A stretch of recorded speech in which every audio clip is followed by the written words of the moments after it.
আসসালামু আলাইকুম ওরহমতুল্লাহি ওবারাকাতু। বৃষ্টি হওয়ার পর পরিবেশটা খুব দারুণ লাগতেছে। পিছনে আমার কি সবুজ, সবকিছু সবুজ সবুজ। পিছনে আমার ওই যে বাতিজা আছে বেলাল। পরিবেশটা আসলে খুবই দারুণ।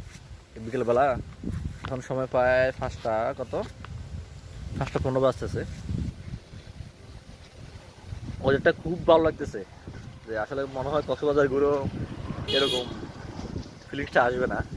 এই যে আমরা রাস্তায় হাঁটতেছি, খুব ভালো লাগতেছে। চারদিকে পরিবেশটা একদম নীরব, দারুণ। এই যে প্রচুর বাতাস, বাতাস অনেক, প্রচুর বাতাস। এখানে সবাই হাঁটতেছে, অনেকে এখানে, অনেকেই এদিকে হাঁটার জন্য আসতেছে, অনেকে অনেকে হাঁটার জন্য আসতেছে।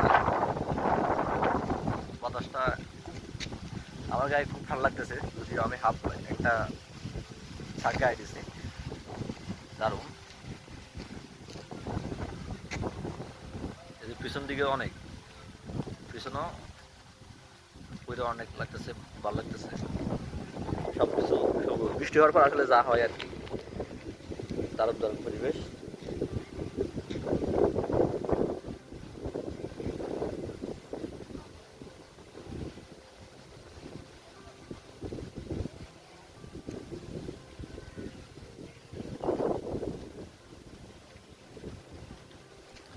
আসলে বৃষ্টির দিনে একটু বের না হলে মনটা ভালো লাগে না।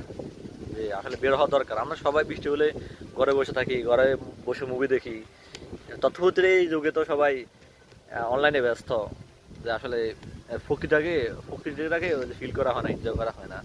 এই জন্য আমরা, এই যে আমার বাতিজা বাতিজা ও আবার খুব ভালো ছেলে। ও আমার সাথে খুব মাঝে মাঝে বের হয়, ও হাঁটতেছে উন্মুক্ত মনে।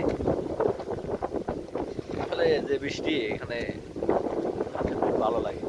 বৃষ্টি হওয়ার পরে এত বাতাস, এত বাতাস, মানে কি বলবো। তাই আমি আপনাদেরকে বলি যে সবাই সকালবেলা খুব ভোরে অথবা এরকম বৃষ্টির বিকেলে আসলে হাঁটাচলা করা দরকার। নাহলে আসলে জীবনটাকে উপভোগ করা যায় না। এই যে আমাদের এদিকে অনেকে আসতেছে হাঁটার জন্য, ওই আপনি দেখতে পাচ্ছেন অনেক দূরে অনেকে আছে। সবাই বিকেলবেলা ওই হাঁটতে বের হয়। আর যদি আর আপনার রাস্তা যদি ফাঁকা হয় তাহলে তো আরো অনেক মজা লাগে। তো ওকে বন্ধুরা, আল্লাহ হাফেজ, আসসালামু আলাইকুম রহমতুল্লাহ।